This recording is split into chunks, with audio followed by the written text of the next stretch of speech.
नमस्कार साथियों, चेतन भारत लर्निंग में आपका स्वागत है।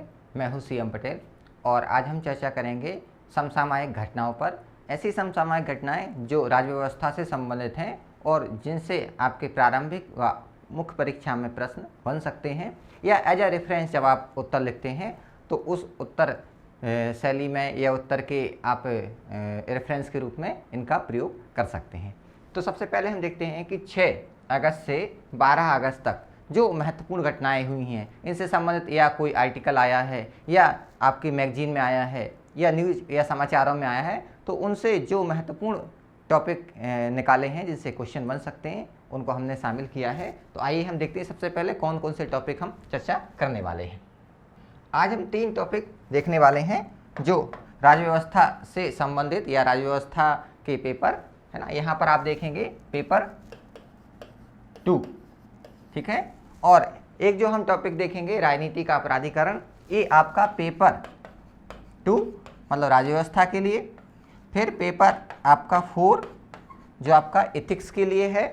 और इसके अलावा जो ऐसे है निबंध का पेपर है, उसमें आप प्रयोग कर सकते हैं, ठीक है, कि जिसमें हम पढ़ेंगे कि राजनीति में अपराधीकरण से निपटने के लिए या राजनीति में जो अपराधीकरण की समस्या है उसके सुधार के लिए न्यायपालिका ने क्या क्या प्रयास किए हैं। इसके अलावा न्यायपालिका की जो सक्रिय भूमिका है उसमें भी हम इसमें कुछ मैं आपको उदाहरण बताऊंगा, वो प्रयोग कर सकते हैं, ठीक है। तो देखते हैं सबसे पहले टॉपिक क्या है। सबसे पहला टॉपिक है हमारा संवैधानिक जो संशोधन हो रहा है, 127वां संशोधन है, ओबीसी से ये संबंधित है। तो इस संशोधन के माध्यम से क्या है, जो 27% आरक्षण है, क्लियर, उस पर हम चर्चा करेंगे। इसके अलावा हम देखें कि राज्यों को अभी हम देखते हैं कि केंद्र और राज्य 2 स्तर पर सूचियां हो सकती हैं। किसकी सूची, कि ओबीसी के अंतर्गत कौन कौन सी जातियां आएंगी। तो हो सकता है राज्य की सूची में कुछ ऐसी जातियां हैं जो ओबीसी में आती हैं लेकिन केंद्र के स्तर पर देखें हम नहीं आती हैं, क्लियर। जैसे मैं उदाहरण दूँ, एक जाति है जाट। अब जाट क्या है, अभी हाल की बात करें वर्तमान की, तो कुछ राज्यों में ये क्या है, ओबीसी के आरक्षण की सुविधा प्राप्त करते हैं, मतलब इनको आरक्षण है। लेकिन 2014 के बाद की हम बात करें तो इन्हें आरक्षण केंद्र सरकार या केंद्रीय सेवाओं में आपका नहीं दिया गया है, क्लियर। तो हम देखेंगे कि ओबीसी आरक्षण है क्या, इसके लिए कौन कौन से कमीशन बनाए गए हैं, उन कमीशन ने कौन कौन सी रिकमेंडेशन दी हैं, और वर्तमान में इस संविधान संशोधन के माध्यम से, ठीक है, 127वां बिल है और 105वां संविधान संशोधन कहलाएगा अगर ये राष्ट्रपति की अनुमति इनको मिल जाती है, ठीक है। इसको देखेंगे। दूसरा देखेंगे राजनीति का अपराधीकरण। राजनीति में जिस तरीके से अपराधी प्रवृत्तियों का या अपराधी लोगों का प्रवेश हो रहा है, तो राजनीति में धीरे धीरे क्या अपराधियों की संख्या बढ़ती जा रही है, तो राजनीति का अपराधीकरण हो रहा है, ठीक है। मतलब पॉलिटिक्स में जो क्रिमिनल लोग हैं वो इन्वॉल्व होने लगे हैं।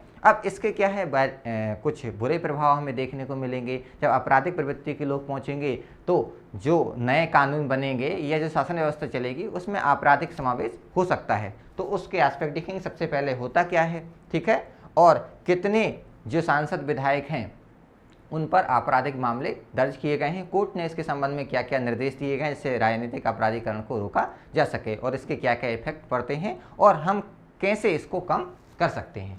उसके बाद सांसद आदर्श ग्राम योजना, ये भी चर्चा में है। आपको मालूम है कि 2019 तक और 2024 तक 2 इसमें डेडलाइन रखी गई थी।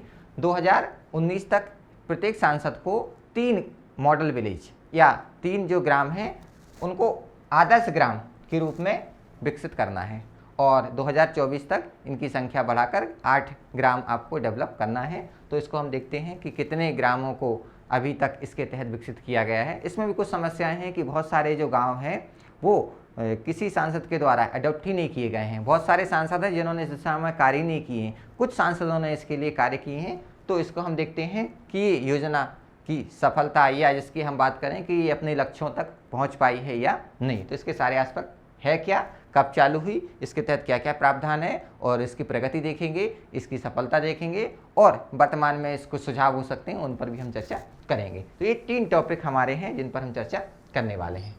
चलें सबसे पहला टॉपिक उठाते हैं हम। सबसे पहला टॉपिक है 127वां संविधान संशोधन। ठीक है, अब देखिए दो शब्द आपको मिलते हैं, एक को बोलते हैं हम विधेयक। ठीक है, तो कौन से नंबर का है? 127वां। दूसरा शब्द मैंने कहा कि अगर ये पारित हो जाता है तो 105वां क्या बन जाएगा? ये संविधान संशोधन अधिनियम। तो आप जानते हैं कि जब संसद में किसी कानून से संबंधित, है ना, संविधान में संशोधन संबंधित कोई मसौदा, कच्चा प्रारूप लाया जाता है तो उसे हम बिल कहते हैं। ठीक है, और हिंदी में इसे हम विधेयक कहते हैं। तो विधेयक का जो क्रमांक है वो 127वां है। लेकिन आप जानते हैं हमारे संविधान में 104 संविधान संशोधन हो चुके हैं। अब जो अगर ये पारित हो जाता है, पारित होने का मतलब लोकसभा से पारित हो जाए, राज्यसभा से पारित हो जाए और राष्ट्रपति के साइन अगर हो जाएं किसी विधेयक पर, तो उसे हम मान लेते हैं। और जब उसे नोटिफिकेशन जारी कर दिया जाता है, अधिसूचना में जारी कर दिया जाता है, तो वो क्या बन जाएगा? 104 के बाद 105वां संविधान संशोधन अधिनियम। ठीक है, तो बिल और जो आपका विधेयक है इसको हम एक ही कहते हैं। बिल इंग्लिश में कहते हैं, विधेयक उसको हिंदी में कहते हैं। और जब ये पारित हो जाता है तो इंग्लिश में से एक्ट कहते हैं और हिंदी में से अधिनियम कहते हैं। तो जब किसी विधेयक को राष्ट्रपति की मंजूरी मिल जाती तो उसे हम क्या कहते हैं? अधिनियम। अब हमारा जो मुद्दा है कि 127वां संविधान संशोधन जो विधेयक है वो किससे संबंधित है? वो है ओबीसी। ठीक है ना। अब ये राज्यसभा ने 11 अगस्त को 127वां संविधान संशोधन विधेयक पारित कर दिया है, लोकसभा इसको पारित कर चुकी है। ठीक है, किससे संबंधित है यह विधेयक? नौकरियों में और प्रवेश में क्या है? ओबीसी को कोटा या आरक्षण प्रदान करता है। किसके लिए? जो सामाजिक आर्थिक रूप से पिछड़े वर्गों की पहचान और अधिसूचना द्वारा अपनी ओबीसी सूची बनाने के लिए राज्यों की शक्तियों को पुनर्स्थापित करता है। इसका मतलब समझिए आप, अगर आपको मालूम हो कि मराठा आरक्षण जो विधेयक था वो न्यायालय के द्वारा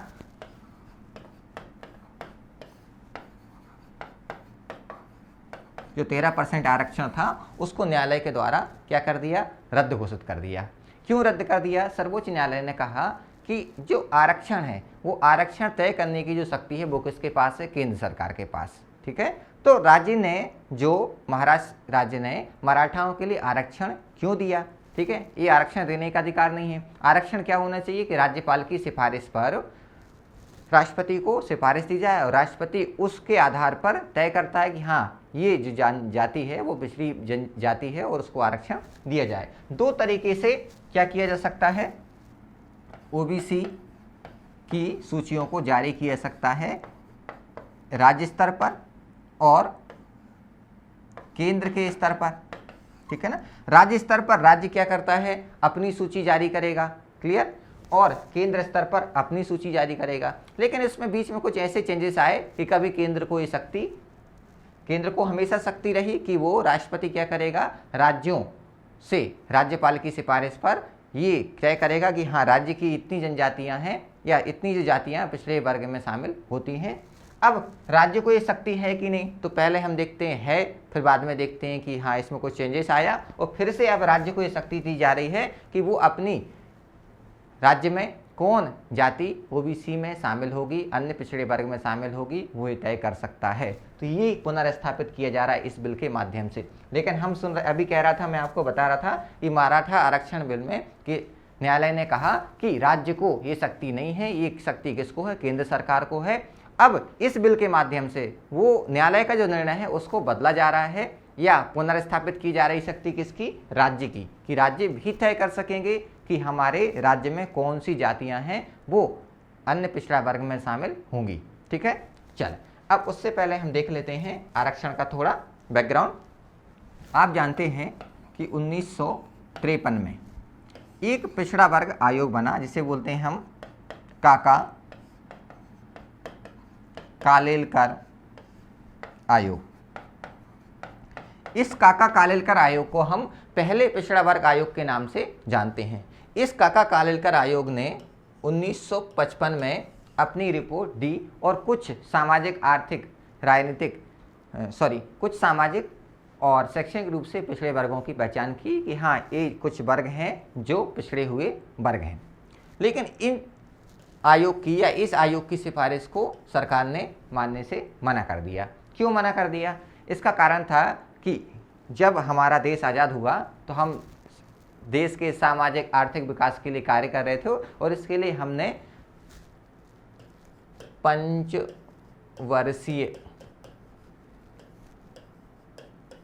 योजना है ना, प्लान या 5 ईयर प्लान की शुरुआत की, जिसमें सामाजिक और आर्थिक रूप से जो पिछड़े वर्ग हैं उनको विशेष ध्यान दिया, क्योंकि हमारा उद्देश्य ही था कि भाई हम गरीबी को हटाएंगे और लोगों को सामाजिक आर्थिक रूप से विकसित करेंगे। तो केंद्र ने कहा हमें अलग से ऐसा कोई डिवीजन करने की आवश्यकता नहीं है।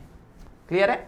हम इसके लिए कार्य कर रहे हैं। लेकिन 1961 में एक नोटिफिकेशन जारी करती है केंद्र सरकार, उसमें कहती है हाँ अगर राज्य चाहें तो अपने यहाँ वो क्या कर सकते हैं, जो सामाजिक रूप से शैक्षणिक रूप से पिछड़े वर्ग हैं उनकी सूची जारी कर सकती है और उनके लिए विशेष प्रावधान किए जा सकते हैं। इसके बाद हम आते हैं 1979-80 में दूसरा सेकेंड ओबीसी कमीशन बनता है, जिसे बोलते हैं हम मंडल कमीशन या मंडल आयोग। मंडल आयोग आप जानते हैं, मंडल आयोग का जो गठन किया गया था वो जनता सरकार के द्वारा, ठीक है, और आप जानते हैं जनता सरकार 1977 से रही और 1980 के पहले ये सरकार क्या है, गिर गई थी।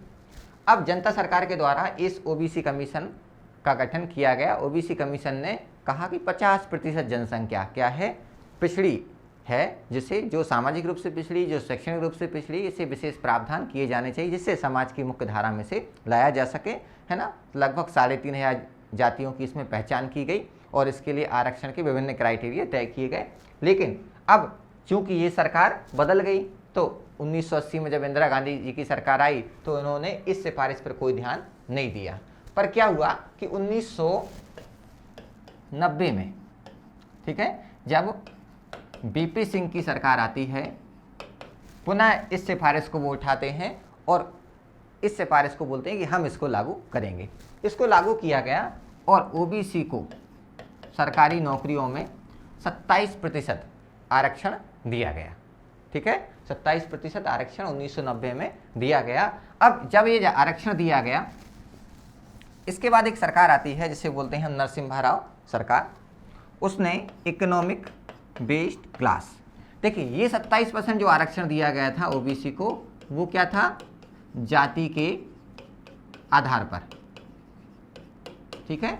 और अब जाति के आधार के अलावा इकोनॉमिक बेस्ड क्लास मतलब आर्थिक आधार पर 10% आरक्षण दिया गया, ठीक है, 10% आरक्षण दिया गया, 10%। तो इनको चैलेंज किया गया 16 नवंबर का 1992, डेट बहुत महत्वपूर्ण है, जिसे कहते हैं हम इंदिरा साहनी केस।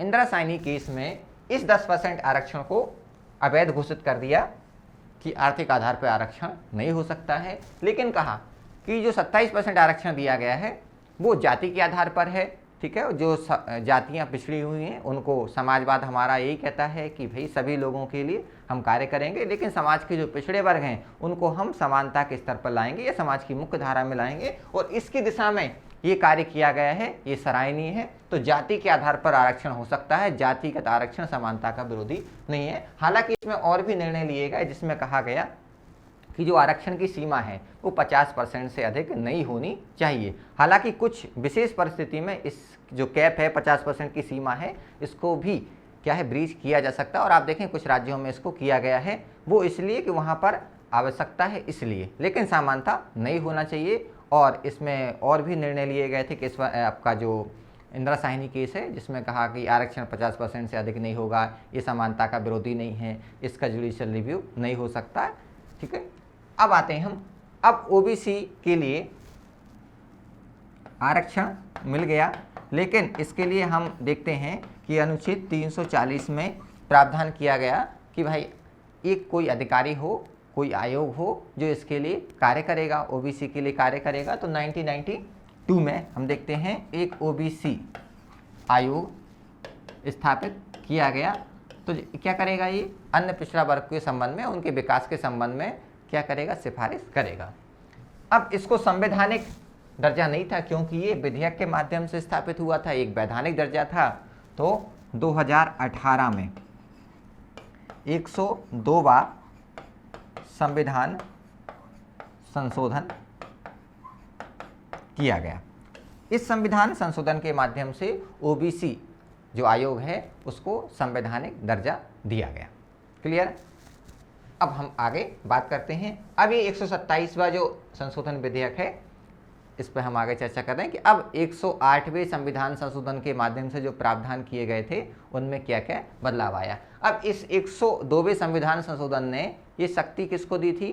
केंद्र सरकार को। केंद्र सरकार तय करेगी, राज्य सरकार तय नहीं करेंगी कि राज्य सरकारें अपने यहाँ अलग अलग जातियों को, क्योंकि कई बार क्या होता है राजनीति के कारण ये उद्देश्य ऐसे प्रेरित हो सकते हैं जो वोट बैंक की राजनीति के आधार पर हो, तो राज्य अपने क्षेत्र में क्या है किसी खास वर्ग को आरक्षण दे सकता है जिससे उसे वोट बैंक में फायदा मिले। पर हमारा उद्देश्य क्या है? समाजवाद को बढ़ावा देना है। तो ऐसा राज्य या राजनीतिक आधार पर कोई ऐसा निर्णय न लिया जाए। केंद्र सरकार क्या, राज्य सरकार अगर को लगता है कि इस जाति को आरक्षण दिया जाना चाहिए तो राज्यपाल सिफारिश करेगा राष्ट्रपति को, और राष्ट्रपति उसको ओबीसी की लिस्ट में शामिल कर लेंगे।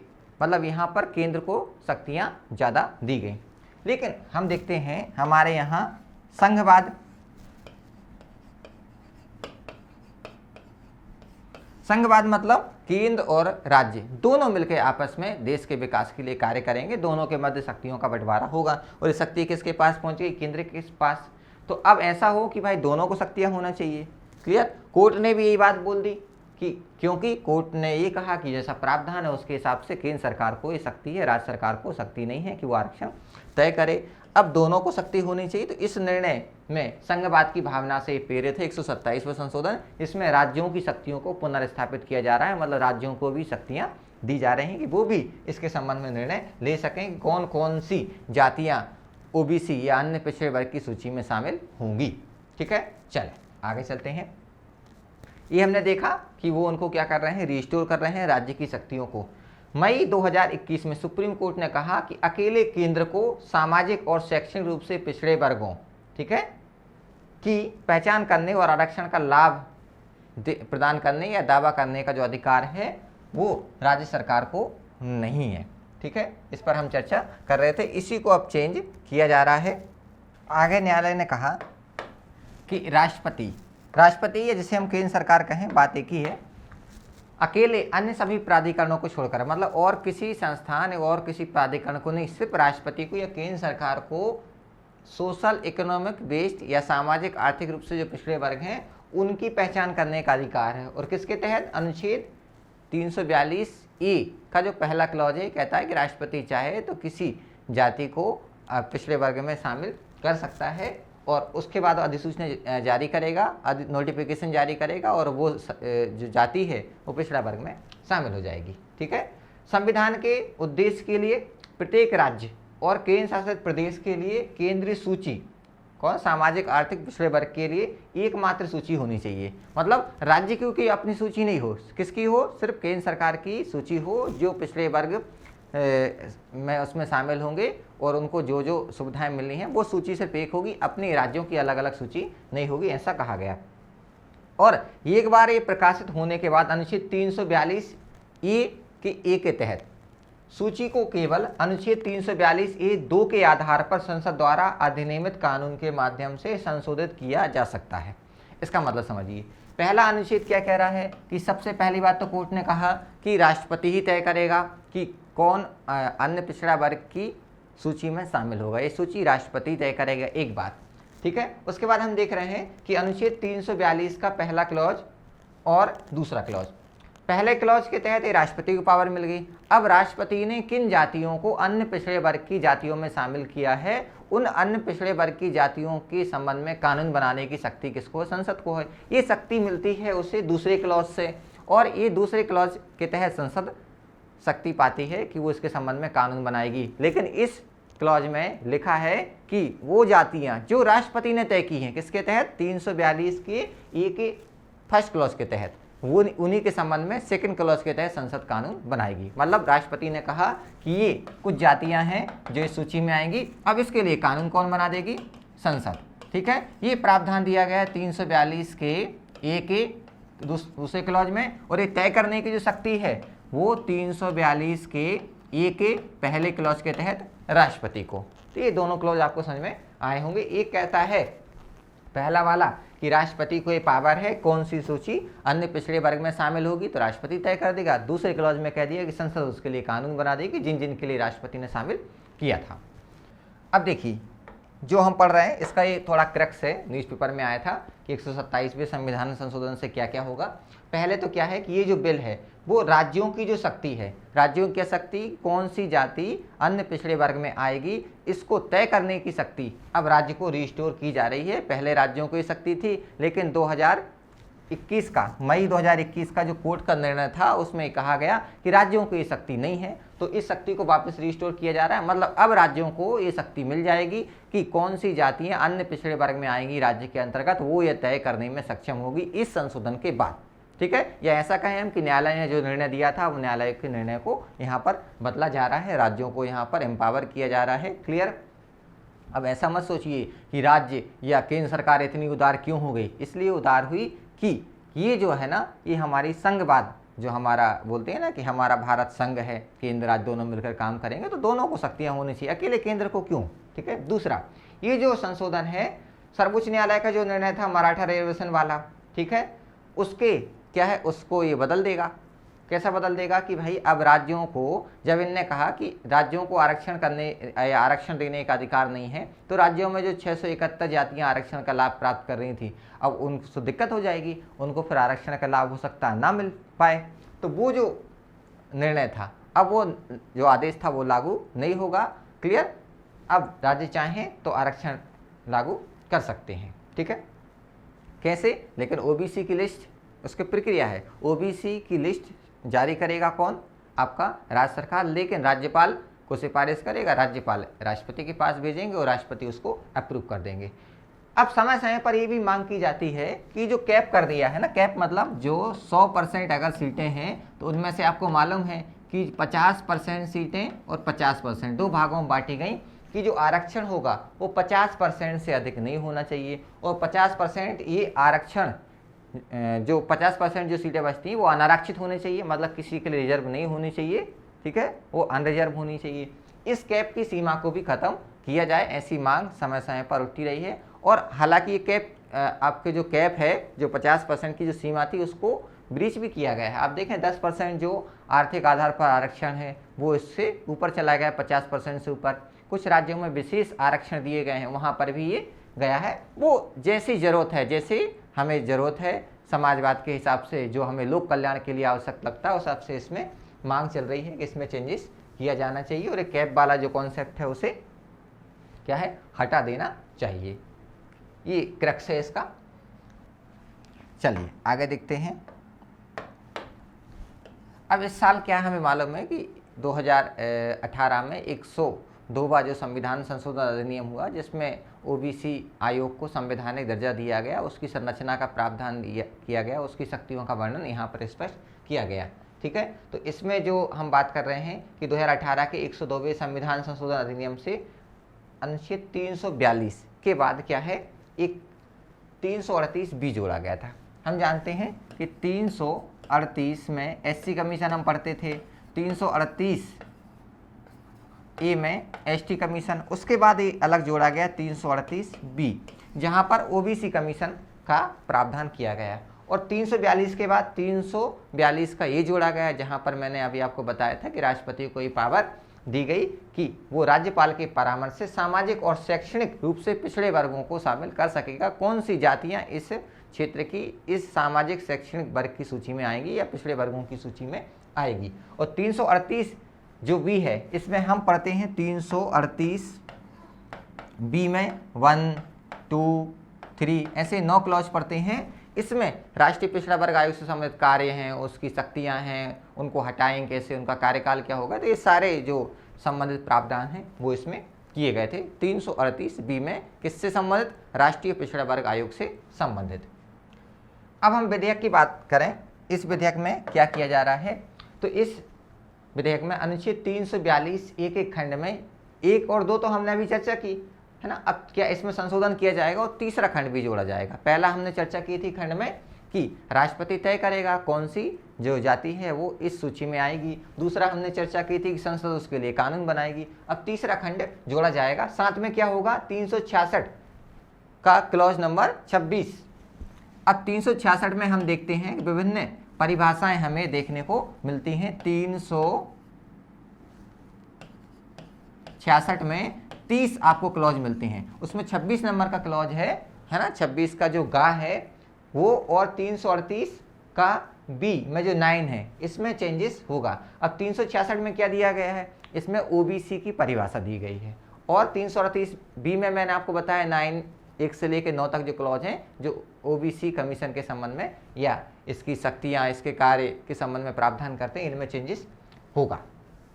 ठीक है, इसकी परिकल्पना स्पष्ट रूप से ये करने की गई है कि ओबीसी श्रेणी की राज्य सूची को उसी रूप में बनाए रख सकते हैं जैसा कि सर्वोच्च न्यायालय के निर्णय से पहले थी। मतलब पहले राज्यों को ये ओबीसी की सूची जारी करने का अधिकार था, फिर क्या हुआ कि मई 2021 में कोर्ट ने कहा कि ये शक्ति नहीं है। क्लियर। अब जब एक्ट आ जाएगा, इसके बाद एक्ट के बाद क्या होगा, ये पुरानी शक्ति फिर से मिल जाएगी और राज्यों को भी ओबीसी की सूची जारी करने की जो शक्ति है वो पुनर्स्थापित हो जाएगी या फिर से वापस आ जाएगी।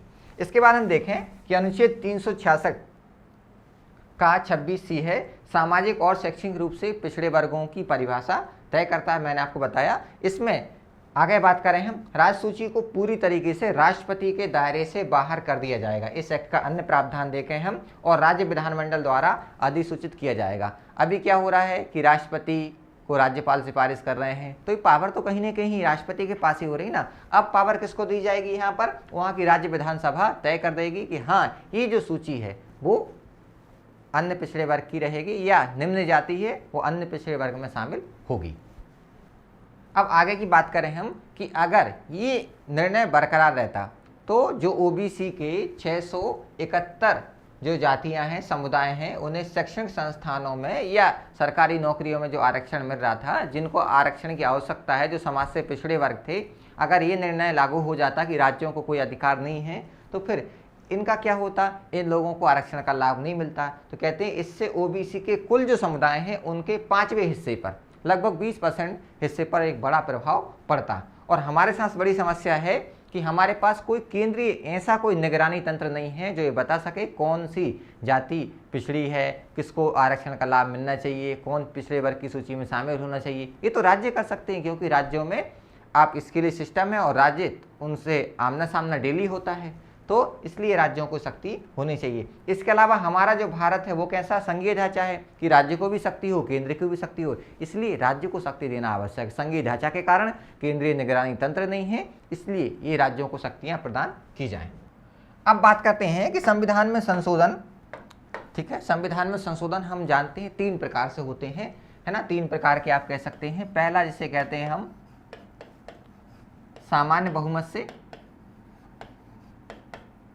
सामान्य बहुमत का मतलब यहाँ पर है कि जो संसद में उपस्थित एवं मतदान देने वाले सदस्य हैं उनका आधे से अधिक।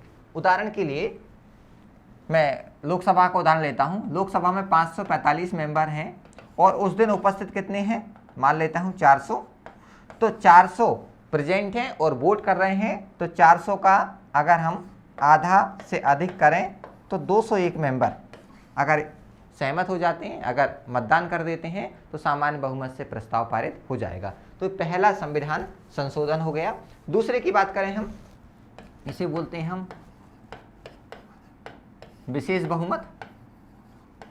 विशेष बहुमत का मतलब है कि सबसे पहले सदन की कुल संख्या, सदन की कुल संख्या कितनी है हमें मालूम है, लोकसभा की 545 है, तो 545 का आधे से अधिक। ठीक है, एक बात है, तो 545 का आधे से अधिक निकालते हैं हम, आधे से अधिक तो 273 मेंबर, पहली कंडीशन। दूसरी कंडीशन है कि जितने मेंबर प्रेजेंट हैं और वो वोट दे रहे हैं उनका 2/3 भी होना चाहिए। ठीक है, मतलब जितने मेंबर उस समय वोट दे रहे हैं, उदाहरण के लिए 400 मेंबर है तो 400 मेंबर का 2/3 वाली कंडीशन भी पूरी होनी चाहिए। इसे बोलते हैं हम विशेष बहुमत। इसके अलावा तीसरा जिसे बोलते हैं हम विशेष बहुमत के साथ आधे राज्यों की सहमति। ऐसा कोई प्रावधान किया जा रहा है जिसमें या जिसका प्रभाव केंद्र के साथ साथ राज्यों पर पड़ेगा, या राज्यों की शक्तियों में कोई परिवर्तन किया जा रहा है, कोई राज्यों संबंधित प्रावधान किया जा रहा है, तो हमें विशेष बहुमत से पारित तो करना ही पड़ेगा। मतलब कुल सदस्य संख्या का आधे से अधिक, और उस दिन जो प्रेजेंट एंड वोटिंग है उन मेंबरों का आपको 2/3 बहुमत के साथ आधे राज्यों से, भारत के आधे राज्य हैं, जैसे अभी मान लीजिए 29 राज्य हैं, तो 29 का आधा मतलब 14.5 तो हो नहीं सकते, 15 राज्य या 14 राज्य, क्लियर, 14 नहीं हो सकते ना, 14 नहीं हो सकते, क्योंकि 29 का आधा भी करेंगे तो 15 ही आएगा, क्लियर। आधे से अधिक नहीं, आधे राज्य अगर सहमत हैं तो ये प्रस्ताव पारित हो जाएगा। लेकिन जब कब जरूरत पड़ेगी, जब राज्यों से संबंधित या संघ से हमारा जो फेडरल सिस्टम में कोई चेंज किया जा रहा है, तो ये बात हो रही है कि प्रत्येक को सदन में पारित करने के लिए साधारण बहुमत की आवश्यकता होती है, कोई भी विधेयक हो। दूसरा है, प्रत्येक को सदन में पारित करने के लिए विशेष बहुमत की आवश्यकता होगी, अर्थात किसी सदन की कुल सदस्य संख्या का बहुमत उस सदन के उपस्थित एवं मतदान देने वाले सदस्यों का कम से कम 2/3 बहुमत होना चाहिए। ऐसा कहता है हमारा आर्टिकल 368, क्योंकि आर्टिकल 368 में सामान्य बहुमत का जिक्र नहीं है। दूसरा, इसी का क्लॉज नंबर 2 कहता है कि अगर ऐसे कोई प्रावधान किए जा रहे हैं जिसका संबंध राज्यों से भी है, ठीक है, और उसमें हम स्पेशली देखें तो आर्टिकल 54 है, आर्टिकल 55 है, ठीक है, राज्यों संबंधित कोई प्रावधान है, तो उनके लिए आधे राज्यों की सहमति भी लेनी पड़ेगी, कम से कम आधे राज्यों के विधानमंडलों या उनकी विधायिकाओं का समर्थन भी आवश्यक है, ऐसा 368 का क्लॉज नंबर 2 कहता है। तीसरी बात, अनुच्छेद 368 के तहत एक संविधान संशोधन विधेयक संसद के किसी भी सदन में, चाहे लोकसभा में पेश करें चाहे राज्यसभा में पेश करें, किसी भी सदन में उसको पेश किया जा सकता है। धन विधेयक और संविधान संशोधन विधेयक, दोनों विधेयक पर संयुक्त बैठक का प्रावधान नहीं है। ध्यान रखिए, संविधान संशोधन विधेयक अगर है तो उस पर संयुक्त अधिवेशन नहीं बुलाया जाएगा, धन विधेयक है तो उस पर भी संविधान संशोधन विधेयक नहीं बुलाया जाएगा, ठीक है। अब हम बात करते हैं, दूसरा हमारा टॉपिक है राजनीति का अपराधीकरण। अब देखिए, जैसे ही हम शब्द सुनते हैं राजनीति,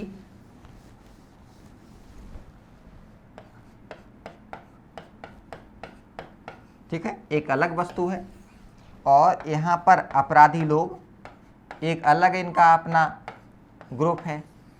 अब क्या होता है, धीरे धीरे अपराधी लोग राजनीति में प्रवेश करने लगते हैं, तो जो राजनीति है वो भी क्या है, अपराधी प्रवृत्ति की हो जाती है। इसी प्रक्रिया को हम बोलते हैं राजनीतिक अपराधीकरण। मतलब ये अपराधी लोग क्या करेंगे, राजनीति में आएंगे, कैसे आएंगे, चुनाव लड़ेंगे, धन बाहुबल का प्रयोग करेंगे, टिकट ली इन्होंने, है ना, किसी भी माध्यम से, लोभ के माध्यम से, डराने के माध्यम से चुनाव जीत गए। अब चुनाव जीतने के बाद ये हैं तो अपराधी, पहुंच गए कहाँ, राजनीति में। फिर ये संसद में बैठेंगे, संसद में बैठेंगे, हमारे भारत के मंदिर में बैठेंगे, और अभी जो कानून बनाएंगे, तो कानून बनाएंगे तो इनकी जो भावना है, इनके जो विचार हैं, वो प्रवृत्ति कैसी, आपराधिक है। तो ये कानून भी कैसे हो सकता है, कानून भी ऐसे बनाएं जो इनके लिए फायदेमंद हो, या ऐसे कानून ना बनाएं, ऐसे कार्य ना करें जो इनके लिए नुकसानदायक हैं।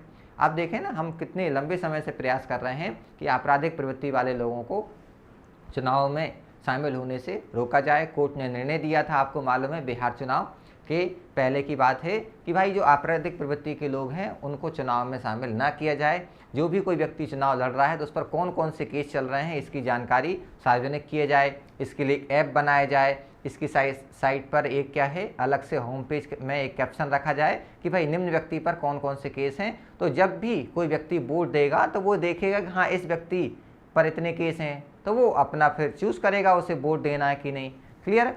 लेकिन ऐसा नहीं किया गया, तो कोर्ट ने फिर कहा है कि भाई तुरंत, अभी बिहार चुनाव थे उस समय, जैसे ही दिशा निर्देश 2020 में जारी किए, तुरंत चुनाव थे, तो 9 पार्टियों को इसमें शामिल किया कि आपने इनका पालन नहीं किया है। लेकिन अब एक लंबा समय हो गया 2020 के निर्णय को, अब तो इनको लागू किया जाना चाहिए था। अब जब ये अपराधी लोग क्या बन जाते हैं, सांसद बन गए, विधायक बन गए, तो जो आपका प्रशासन था उनके खिलाफ कार्य कर रहा था, अब उनका आदेश हमें मानना पड़ता है, क्योंकि वो अब विधायिका के मेंबर हैं। तो इससे क्या है कि जो राजनीति बड़ी दूषित हो जाती है, ये राजनीतिक अपराधीकरण है। और इससे आगे हम जब बढ़ते हैं ना, जब राजनीति में अपराधी लोग पहुंच गए तो अपराध की राजनीति होने लगती है, जो कि लोकतंत्र के लिए बड़ा घातक है ना, या खतरनाक सिद्ध हो सकता है। तो हाल में ही सर्वोच्च न्यायालय ने 2 अलग अलग फैसलों में राजनीति में अपराधीकरण के खतरे के बारे में चिंता जाहिर की है। एक मामले में इसने 9 राजनीतिक दलों को अपने 13 फरवरी 2020 के निर्देश का अक्षरशः पालन नहीं करने व अवमानना का दोषी पाया, जो मैंने आपको बताया कि भाई आपको ये चीज़ें फॉलो करनी है, लेकिन पार्टियों ने इसको फॉलो नहीं किया। एक अन्य मामले में इसने निर्देश जारी किया है कि संबंधित राज्य के उच्च न्यायालय की मंजूरी के बिना सांसदों या विधायकों के खिलाफ कोई भी जो आपराधिक मामला है उसको वापस नहीं लिया जा सकता। अभी हम देखते हैं कि अगर कोई आपराधिक मामला किसी सांसद या विधायक पर है तो उसे वापस लेने का अधिकार था, लेकिन अब बिना हाई कोर्ट की मंजूरी के उस केस को वापस नहीं लिया जाएगा। इस पर हमने चर्चा की। राजनीति में अपराधियों की भागीदारी, जिसमें यह शामिल है अपराधी चुनाव लड़ सकते हैं और संसद और राज्य विधायिका के सदस्य के रूप में निर्वाचित हो सकते हैं। मुख्य रूप से राजनेताओं और अपराधियों के बीच साठगांठ के कारण ऐसा होता है। ठीक है, इसे बोलते हैं हम राजनीति का अपराधीकरण, क्रिमिनलाइजेशन ऑफ पॉलिटिक्स। ये क्रक्स है जो न्यूज़पेपर में छपा था। इसमें हमने देखा कि भाई स्टेट गवर्नमेंट जो है वो क्रिमिनल केस हैं बिना हाई कोर्ट के परमिशन के अब विड्रॉ नहीं कर सकती है, वापस नहीं ले सकती, जो मैंने आपको बताया। दूसरा है, इन मामलों के निपटारे के लिए एक अलग से क्या होने चाहिए, फास्ट ट्रैक कोर्ट होने चाहिए जो जल्दी से जल्दी इन मामलों की सुनवाई करें। इसके अलावा जो 2020 का जो निर्णय था उसमें कहा गया था कि जो व्यक्ति चुनाव लड़ रहा है उसके सारे जो डॉक्यूमेंट हैं वो आप जो राजनीतिक पार्टी वो अपने पास रखेगी। उसकी आपराधिक प्रवृत्ति के संबंध में कौन कौन से केस फाइल हैं, कौन कौन से केस चल रहे हैं, उनकी जानकारी दी जाएगी। इसके लिए अलग से पार्टी अपना ऐप बनाएगी, उस पर संबंधित पूरी जानकारी अपलोड होगी। उस पर होम पेज रहेगा, एक ऑप्शन रहेगा कैप्शन, जिस पर व्यक्ति जो कैंडिडेट है उसकी जानकारी हो। ठीक है, तो ये सारे जो मामले हैं ना, ये सब इसमें कहा गया था कि इनका पालन करना है, पर ये पालन नहीं किए गए। और इसमें जो पार्टीज़ की बात करें, 9 पार्टीज़ को इसमें शामिल किया, including BJP, Congress, JDU and RJD, है ना। ये सारी जो पार्टियां हैं इनने बिहार इलेक्शन में इनका उल्लंघन किया। बिहार इलेक्शन के बाद तो कोर्ट ने चलो ये देखा कि भाई अभी तुरंत मैंने निर्देश दिए, हमने जारी किए, तुरंत पालन नहीं हो पाए, लेकिन उसके बाद जब चुनाव होते रहे और इनमें इनका पालन नहीं किया गया तो इनको इसका दोषी पाया गया है। बिहार में इनका कोई जो निर्देश थे उनका कोई पालन नहीं किया गया है। अब केस का देखें हम, केस में या अवमानना की बात करें तो अवमानना में के लिए दंडित राजनीतिक दलों की बात कर रहे हैं हम। 13 फरवरी 2020 का ये आदेश था। 2020 के आदेश में राजनीतिक दलों को अपने उम्मीदवारों के खिलाफ आपराधिक मामलों का विवरण, कहीं कौन कौन से मामले हैं उनका विवरण दीजिए, कौन कौन से इन पर मामले दर्ज हैं। क्लियर। दूसरा, अपनी वेबसाइटों पर एक स्थानीय समाचार पत्र, राष्ट्रीय समाचार पत्र, सोशल मीडिया के खातों पर इन्हें प्रकाशित किया जाए कि कौन कौन से मामले हैं। न्यूज़पेपर में निकालिए, आप राष्ट्रीय समाचार पत्र में निकालिए, आप स्थानीय समाचार पत्र में निकालिए, एक ऐप बनाइए, उस पर डालिए, आपकी वेबसाइट पर इसको पोस्ट कीजिए।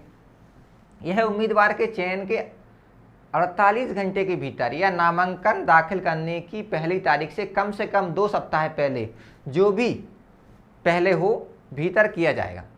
ठीक है, मतलब अगर आप किसी कैंडिडेट को चुन रहे हैं तो उस कैंडिडेट को चुनने के कम से कम 2 सप्ताह पहले आप ये सारे जो इन्फॉर्मेशन है कलेक्ट करके रखें और नामांकन के 48 घंटे के पहले ये सब आप अपलोड कर दें, ये जानकारी आप सार्वजनिक करें। अदालत ने इस मामले में पहले नरमी बरती। क्यों?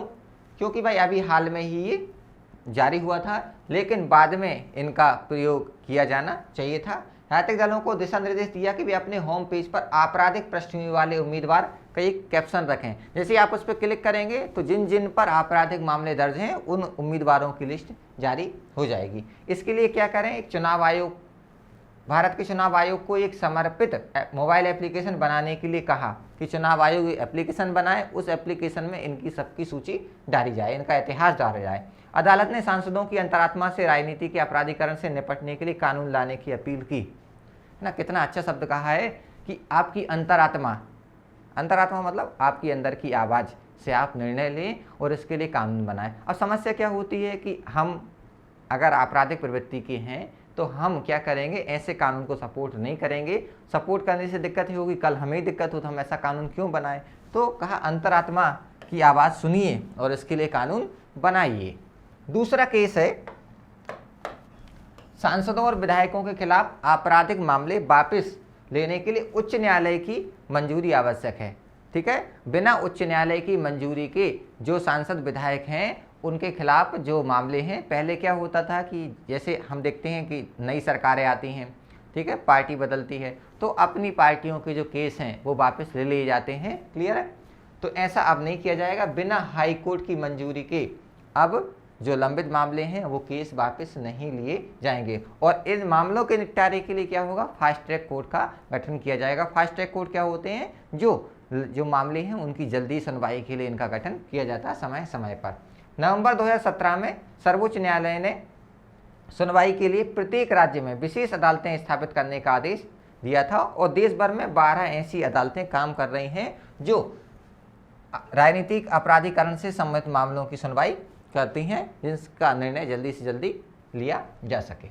सुप्रीम कोर्ट ने अपने निर्देश में कहा है कि ऐसे मामले हैं जो लंबित हैं पिछले साल से, उनको जल्दी से जल्दी उनका निपटारा करें। दूसरा कहा कि उच्च न्यायालय के मुख्य न्यायाधीश है ना, वर्तमान और पूर्व विधायकों के खिलाफ आपराधिक मामलों की प्रगति की निगरानी के लिए अलग से बेंच का गठन करें।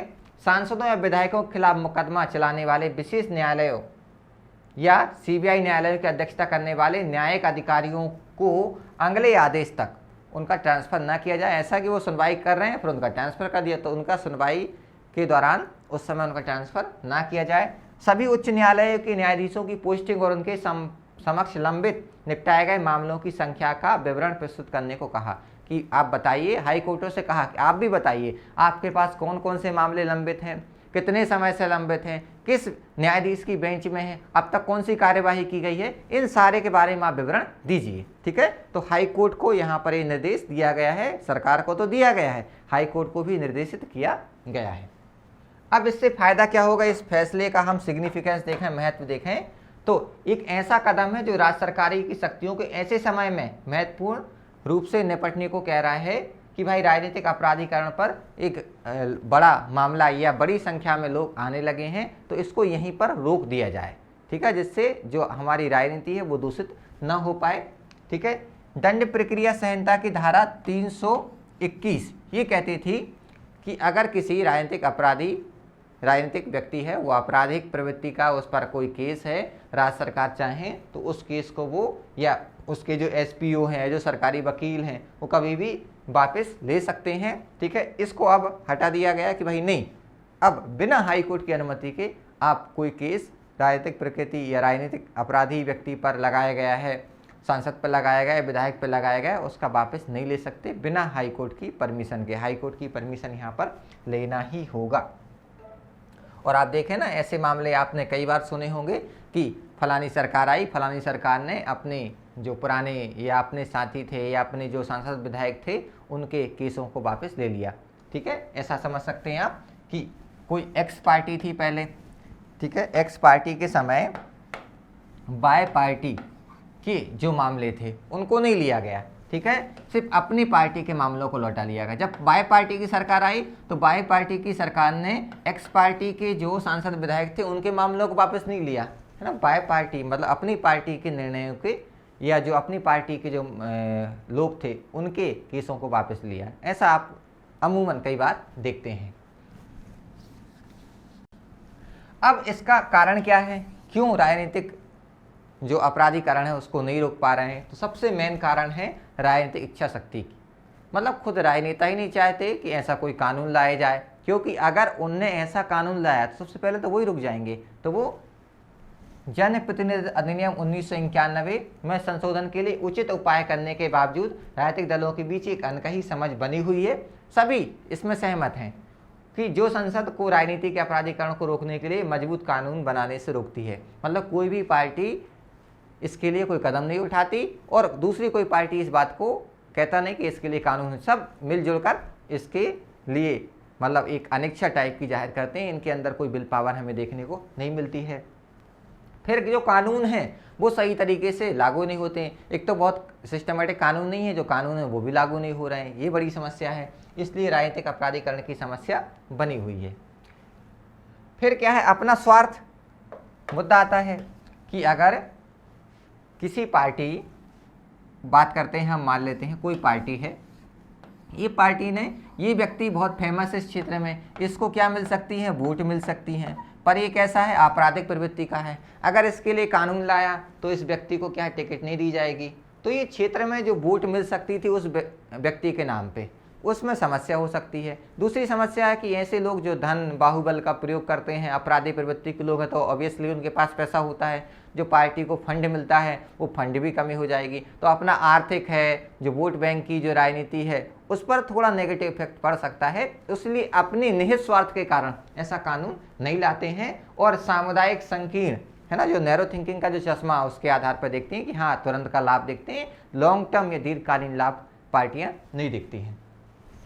फिर ऐसे लोग क्या करते हैं, धन का प्रयोग करते हैं, बाहुबल का प्रयोग करते हैं, क्लियर, चुनाव जिता ले जाते हैं ये लोग, है ना, चाहे धन के माध्यम से पैसा बांट दिया या बाहुबल के माध्यम से इन्होंने चुनाव जीत लिया। तो ऐसे लोगों को पार्टी नहीं छोड़ना चाहती, क्योंकि इनका कोई दूसरा व्यक्ति प्रतिस्पर्धा में खड़ा होने वाला नहीं होता। जब ये चुनाव लड़ते हैं तो पता रहता है यही जीतेंगे, तो ऐसे लोगों को पार्टी नहीं खोना चाह रही। अब देखें कि नेगेटिव इफेक्ट क्या है।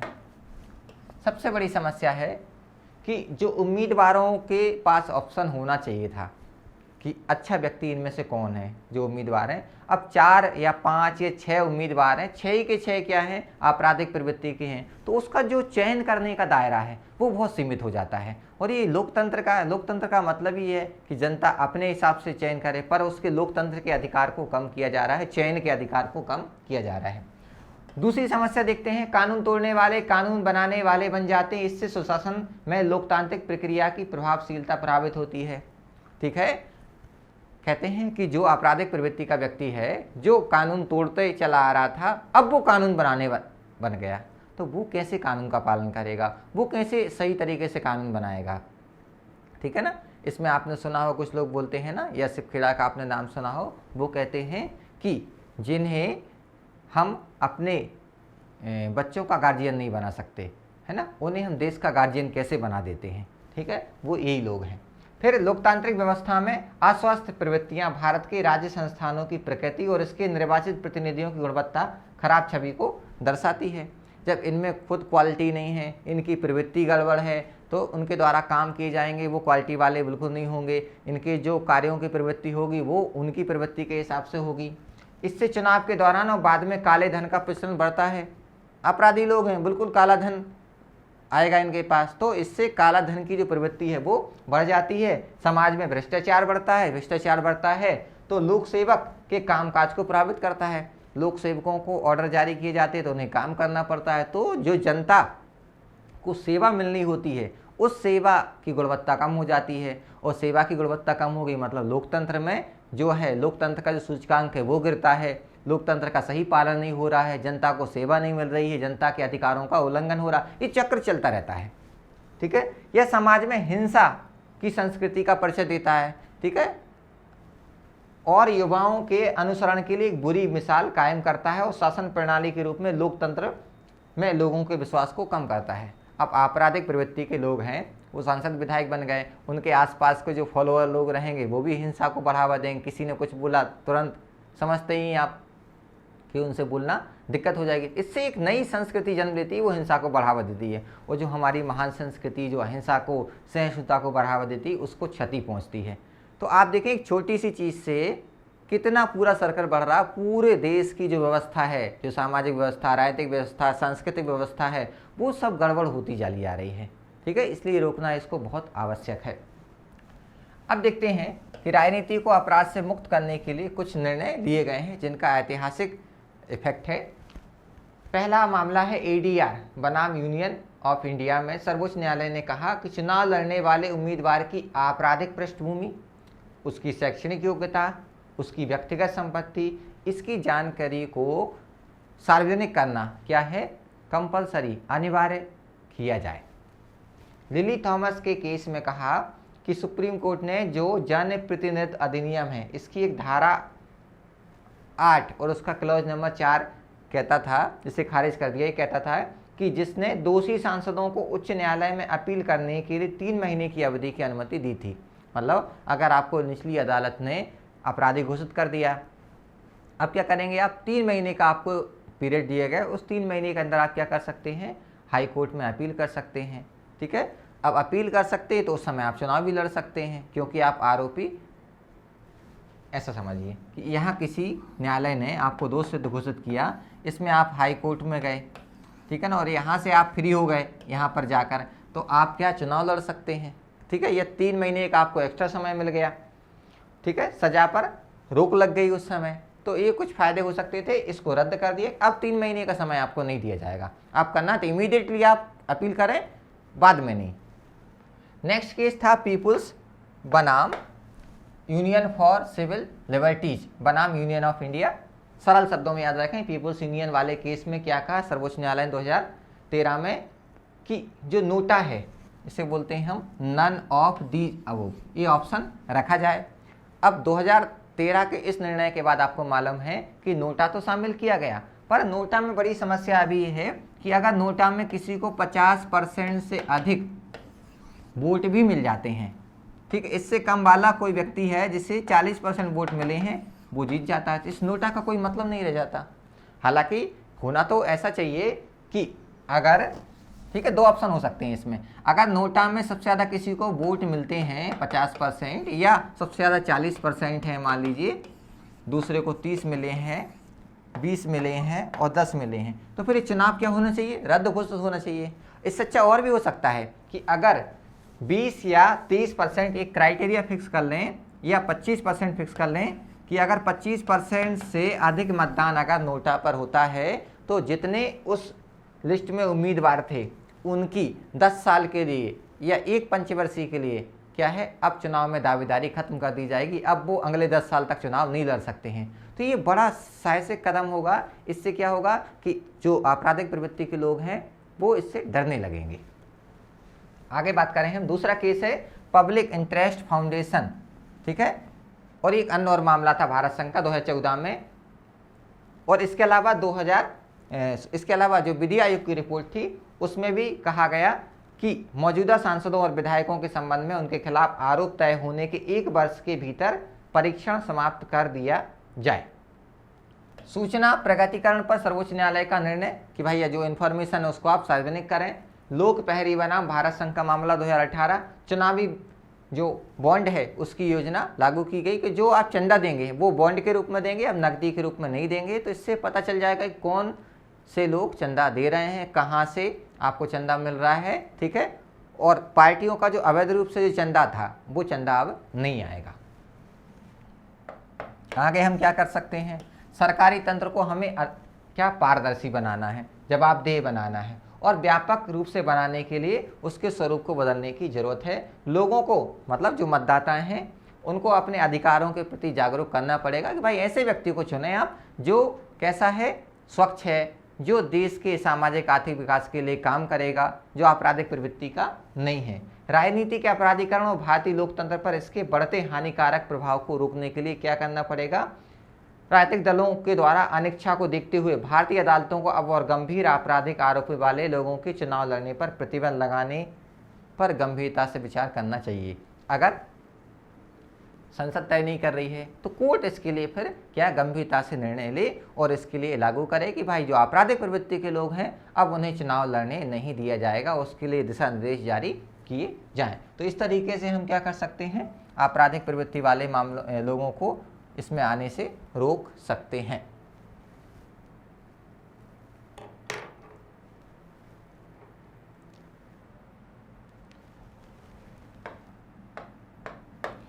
अब नेक्स्ट है सांसद आदर्श ग्राम योजना, जो हमारा टॉपिक है, इस पर हम चर्चा करने वाले हैं। तो हाल में केंद्रीय ग्रामीण विकास मंत्री ने राज्यसभा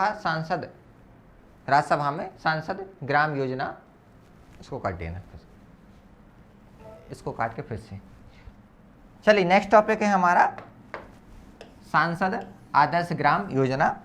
जैसे हाल में क्या हुआ कि राज्यसभा में हमारे ग्रामीण विकास राज्य मंत्री ने क्रियान्वयन के संबंध में सरकार के द्वारा जो जो कदम उठाए गए हैं उसके संबंध में ब्यौरा दिया है।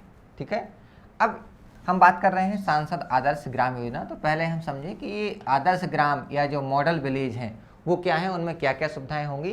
तो इसमें 4 सेक्टर हैं, ह्यूमन, सोशल, इकोनॉमिक और आपका पर्सनल। ठीक है, मतलब व्यक्ति का क्या है, शिक्षा को बढ़ावा दिया जाएगा, उसके स्वास्थ्य का विकास किया जाएगा, उसे पोषण पूर्ण तरीके से मिले। ठीक है, और सामाजिक सुरक्षा, ये 4 सेक्टर 5 सेक्टर उसको प्रोवाइड किए जाएंगे। ये मानव के तहत जिस अगर उस गांव में हम स्वास्थ्य की सुविधा दे पा रहे हैं, हम स्वास्थ्य की सुविधा दे पा रहे हैं, शिक्षा दे पा रहे हैं, हम उनको प्रॉपर जो पोषण है वो उपलब्ध करा पा रहे हैं, उनको सामाजिक सुरक्षा दे पा रहे हैं, तो ये वाला सेक्टर हमारा पूरा हुआ। ये स्मार्ट विलेज या जिन्हें हम कहें आदर्श ग्रामों में ये सुविधाएं मिलेंगी। सामाजिक सेक्टर में देखें हम तो जो स्वैच्छिक तरीके से लोग एक दूसरे की सहायता करते हैं ऐसा माहौल उपलब्ध हो जाएगा। जो सोशल वैल्यू हैं, सामाजिक मूल्य हैं, जैसे समानता है, जैसे हम एक दूसरे की बातों को बड़े ध्यानपूर्वक सुनते हैं, जिसे हम सहिष्णुता कहते हैं।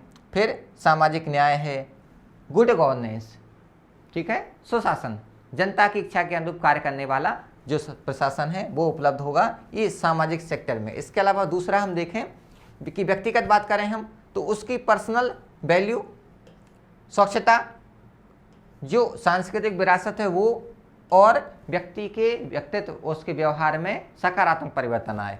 इसके अलावा काम करने का उसको अधिकार हो, उसकी स्किल बढ़ाई जाए, उसे काम मिल सके। ठीक है, वित्तीय समावेशन हो, सब लोगों की पहुंच यहाँ तक पहुँचे, और जो बेसिक सुविधाएं होती हैं, रोटी, कपड़ा, मकान, हेल्थ, एजुकेशन, ये सब उपलब्ध हो सकें। तो ये चारों सेक्टर में कार्य किया जाएगा, और ये सेक्टर में जब हम काम पूरा कर लेंगे तो कह सकते हैं कि भाई वो आदर्श गांव है या आदर्श विलेज है। अगर हम इस योजना की बात करें तो 2014 में जयप्रकाश नारायण जेपी नारायण की जयंती पर इसकी शुरुआत हुई थी, और 2019 तक 3 गांवों को गोद लेकर इनका विकास करना था सांसदों को, और 2024 तक पहुंचते पहुंचते कुल 8 गांव एक सांसद के द्वारा विकसित किए जाने थे, जिसमें गांव के सामाजिक, आर्थिक, भौतिक जो बेसिक स्ट्रक्चर है, बुनियादी जो आवश्यकता है, उन सब की पूरी करने की जिम्मेदारी सांसद को लेनी थी। पहला आदर्श गांव 2016 तक और 2 अन्य 2019 तक। ठीक है, 2016 तक आप एक गांव को डेवलप करेंगे, 2019 तक कुल 3 गांव, और 2024 तक कुल 8 गांव को आपको गोद लेकर उनका विकास करना था। ठीक है, 2019 से 2024 तक प्रत्येक सांसद द्वारा हर वर्ष 5 और आदर्श ग्राम विकसित किए जाने की चाहिए थे। ठीक है, तो टोटल कितने हो गए, 3। यहाँ पर एक आपने 2016 कर दिया, कुल 2019 तक 3 करना है, और 5 और एक्स्ट्रा करेंगे तो 2024 तक, तो कुल कितने हो जाएंगे आपके 3 और 5 8। सांसद आदर्श ग्राम योजना है, इसके तहत गांव के विकास के लिए उपयुक्त ग्राम पंचायत अपने स्वयं के गांव और अपने पति या पत्नी, मतलब अपना जो भी लाइफ पार्टनर है उसके गांव या खुद के गांव, इनको छोड़कर आप दूसरा कोई गांव चूज कर सकते थे। ग्रामीण विकास मंत्रालय ने इसके तहत 127 केंद्रीय व केंद्र प्रायोजित 1806 राज्य योजनाओं को संकलन किया है। मतलब इसके अलावा जो योजनाएं चल रही थी, भाई गांव में हमें स्वास्थ्य के लिए कार्य करना, शिक्षा के लिए कार्य करना, अब ये सुविधाएं तो हमें इसके तहत देना है, तो इनको मर्ज कर दिया गया। प्रक्रिया की बात करें हम तो प्रक्रिया में सबसे पहला शब्द है ग्राम पंचायत। विकास के लिए सबसे बुनियादी यूनिट्स है वो क्या है, ग्राम पंचायत। लोकसभा सांसद की बात करें तो अपने निर्वाचन क्षेत्र के भीतर एक गांव ग्राम पंचायत का चयन करते हैं। राज्यसभा सांसद अपने राज्य में किसी विशेष जिले की ग्रामीण क्षेत्र की एक ग्राम पंचायत का चयन। अब राज्यसभा सांसद का क्षेत्र नहीं होता है, इनका तो क्या पूरा राज्य होता है, तो वहाँ से चूज कर सकते हैं। लोकसभा सांसद क्या करेंगे, अपने निर्वाचन क्षेत्र से करेंगे। जो नॉमिनेट मेंबर हैं वो देश के किसी भी जिले के ग्रामीण क्षेत्र से एक ग्राम पंचायत का चयन कर सकते थे। तो तीनों में थोड़ा बेसिक अंतर देखिएगा। सांसद समुदाय के साथ जुड़ते हैं, ग्राम विकास योजना को सुगम बनाते हैं और आवश्यक संसाधन जुटाते हैं, विशेष रूप से कॉरपोरेट सामाजिक उत्तरदायित्व के माध्यम से। अब देखिए क्या होता है इसमें हम स्कीम पढ़ते हैं, इसे बोलते हैं हम संसद सदस्य स्थानीय क्षेत्र विकास योजना, एमपीलेट्स। इसके तहत क्या है, हम सांसदों को प्रत्येक वर्ष क्या हो रहा है, 5 करोड़ रुपए दिए जा रहा है। अब इस 5 करोड़ रुपए से वो क्या करेंगे, सांसद जो आदर्श ग्राम योजना है उसके तहत इन गांवों के विकास के लिए कार्य करेंगे। इसके अलावा जो कॉर्पोरेट सामाजिक उत्तरदायित्व, कोई कंपनी है, कोई सामाजिक क्षेत्र में कार्य करने वाला व्यक्ति है, या लोगों ने कुछ कलेक्शन दिया, कुछ दान किया, उस पैसे को भी आप इस क्षेत्र के लिए काम कर सकते हैं। मतलब ये पैसा तो लगाएंगे ही, इसके अलावा जो अलग से आपको मिल रहा है कॉर्पोरेट सेक्टर से दान के माध्यम से या सहयोग की राशि में, उसे आप लगा सकते हैं। और आपको मालूम है ये 5 करोड़ रुपए डीसी के माध्यम से, मतलब कलेक्टर यहाँ से रिकमेंड किए जाते हैं सांसद के द्वारा, और अप्रूव किसके द्वारा किया जाता था, कलेक्टर के द्वारा, जो आपके यहाँ होंगे यहाँ पर खर्च करेंगे इसकी अवसंरचना विकास के लिए। क्योंकि जो विभिन्न योजनाओं के लिए आपको 5 करोड़ मिल रहे थे वो ये भी थे, स्वच्छता के लिए कार्य करना, स्वास्थ्य के लिए कार्य करना है आपको, तो वो सब सांसद आदर्श ग्राम योजना के तहत ही भी हम वही कर रहे हैं कि मॉडल विलेज बना रहे हैं, कि एक मॉडल हो कि ऐसा गांव होना चाहिए।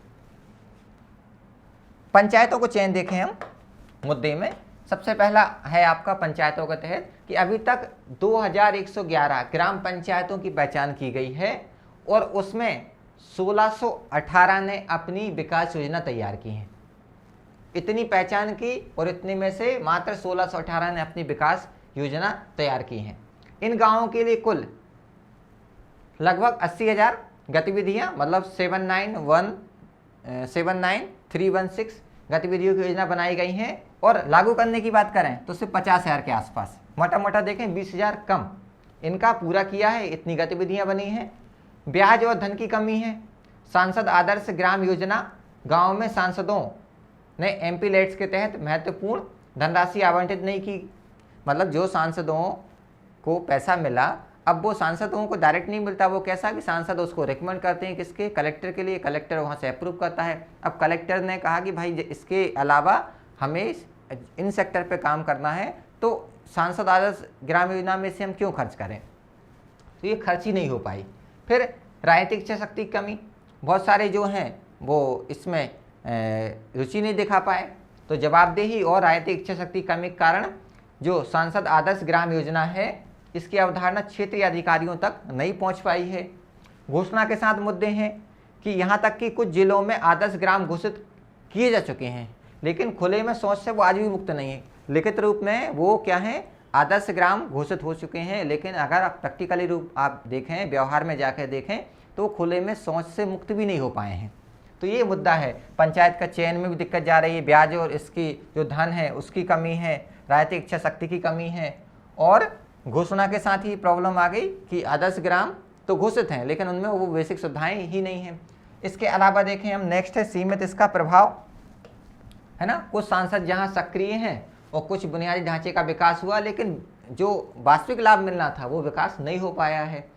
फिर एमपीलेट का जो पैसा है, सांसद आदर्श ग्राम योजना का पैसा, वो किस में खर्च हो रहा है, मनरेगा में, ठीक है। तो मनरेगा से हालांकि विकास हुआ है, लेकिन वो प्रॉपर तरीके से सांसद आदर्श ग्राम योजना में होना था, वो नहीं हो पाया, जुड़ नहीं पाए हैं। इसके अलावा ग्रामीण सड़कों की बात करें तो राज्य सरकारों की योजनाओं के तहत निर्मित सड़कों की गुणवत्ता और केंद्रीय प्रधानमंत्री ग्राम सड़क योजना के तहत ग्रामीण सड़कों की रख रखाव पर भी चिंता जताई है। मतलब सड़क बन गई हैं, आप देखें तो हर जगह गड्ढे गड्ढे आपको देखने को मिलते हैं, उनका रख रखाव नहीं हो पा रहा व्यवस्थित तरीके से।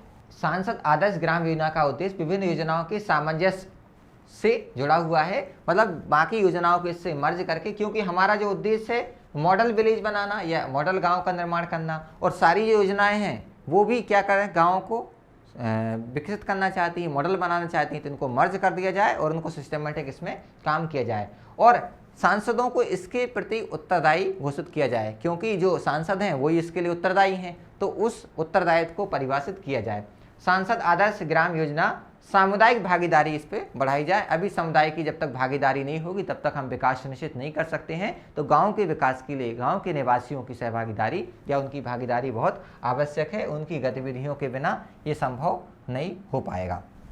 तो आज हमने तीनों टॉपिक पर चर्चा की, उम्मीद करता हूँ आपको समझ में आया होगा। अब इन टॉपिक से आप देखिए कि कुछ ऐसे क्वेश्चन हैं जो प्रीलिम्स में बन सकते हैं, कुछ हमारे मेंस में बन सकते हैं, तो इनको थोड़ा आप वर्गीकृत करके रखें कि जो फैक्चुअल है वो आपके प्रीलिम्स में बनेगा और आपके मेंस में जैसे हमने पढ़ा सांसद आदर्श ग्राम योजना, तो आपको 2000 जब ये 14 में स्टार्ट हुई तो 2019 तक कितने गांव करना है, फिर 19 से 24 तक आपको कितने गांव तैयार करके रखना, तो ये स्टेटमेंट आपके प्रीलिम्स में आ सकते हैं। जबकि हमने पढ़ा दूसरा राजनीतिक अपराधीकरण, तो इसमें आ सकता है कि राजनीतिक अपराधीकरण को दूर करने के लिए, उससे निपटने के लिए न्यायपालिका ने अपनी क्या भूमिका निभाई है, तो उसके जो जजमेंट हैं वो हमें आपको बताने पड़ेंगे। वो मेंस का क्वेश्चन है, प्री का क्वेश्चन। तो ऐसा कुछ टॉपिक हैं जिनसे हमारे प्रीलिम्स के फैक्ट तैयार होंगे और कुछ हैं जिनसे हमारे मेंस के क्वेश्चन में हम इनका प्रयोग कर सकते हैं। जैसे न्यायपालिका की लोकतंत्र में भूमिका, वहाँ पर भी आप इसका प्रयोग कर सकते हैं। तो आज का टॉपिक हम यहीं समाप्त करते हैं। अगर आपको कोई और डाउट है तो आप कमेंट के माध्यम से हमसे पूछ सकते हैं, आप फ़ोन कर सकते हैं, ईमेल कर सकते हैं। ठीक है, आज हम यहीं समाप्त करते हैं। तब तक के लिए धन्यवाद।